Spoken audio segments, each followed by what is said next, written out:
just don't want to do this anymore.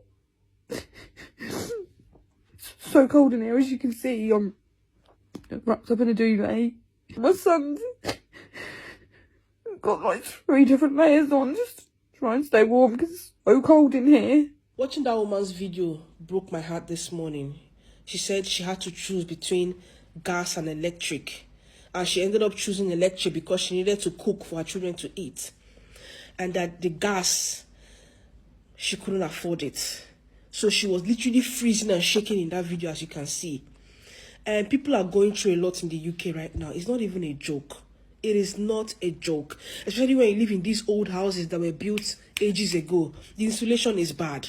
I remember when I moved to the UK, I lived in such a house. So renting a proper house was difficult. And Ariella was one, and my son, I was pregnant with my son then. I would hold Ariella shivering like this in front of the heater. The heater is on, but we are still shivering. It's not, the cold was too much. It's not like these houses where we live now. Like where I live now, these are one of the newer homes that have been built, well insulated. I use only electric in my house. And when I put on my electric heater, 1 hour, it can last me even the whole night. I don't sleep with heating. My kids sleep with heating. The other day, I loaded 100 pounds on my electric meter. And I had cooked that night. I did washing. And then I left my children's heater till morning. By morning, the money had dropped to 60 pounds. I was like, 40 pounds in a day. How are people managing? If you live in Africa, now is the time to help your family that is abroad.